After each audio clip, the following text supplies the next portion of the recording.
Hi, I'm Elinor Silverstein, and I just want to talk to you a little bit about the piece that we were discussing on Feldenkrais' Facebook page around the world about the way I was giving lessons regarding sympathetic and parasympathetic part of the nervous system.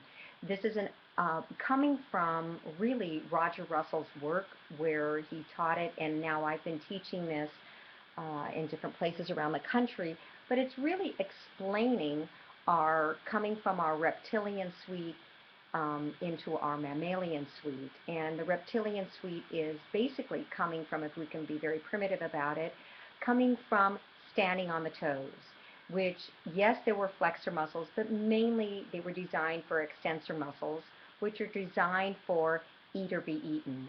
I don't want to oversimplify for all you herpetologists out there, but I do want to explain, just for Feldenkrais practitioners to understand, what happened when the mammalian suite was designed as the first mammals came about, and the calcaneus was formed and lining up under the leg bones into the hip joints, which allowed also, partly at the same timing, for the floor of the pelvis, the diaphragm, the atlas and the axis and the base of the skull to change, and also the frontal cortex and the prefrontal cortex, and for us, the neocortex.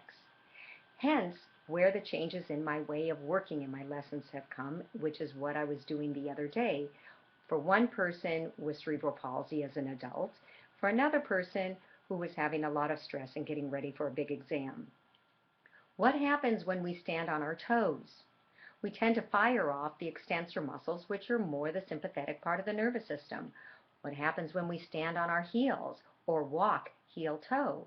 We're firing off more of our flexor muscles, which is parasympathetic part of the nervous system, which allows for breathing to happen more easily, allows our eyes to move, our skulls to move easily, more easily to glide on the atlas and axis. So this allows us to access the frontal cortex, the frontal lobes of our brain, more of the neocortex, which is our ability to think and sense and be aware and to be able to choose and to be able to learn from self-awareness in these frontal areas of our cortex. And so with that being said, I created many lessons in how I work with my clients, and I just wanted to share that piece with you. I am teaching workshops around, and I can go into more detail, but for this piece, I just wanted to share this with you and see that this is something that you can get. I hope this makes sense. If you want more information, I can go into more, but I wanted to keep this short. I hope you have a great day. Use this. Teach people how to walk with their heels, walk heel-toe. How do they understand using the parasympathetic part of the nervous system? How in life we can glide from our sympathetic to parasympathetic and back, and how we can create harmony and balance instead of only living in sympathetic mode or only living in parasympathetic mode.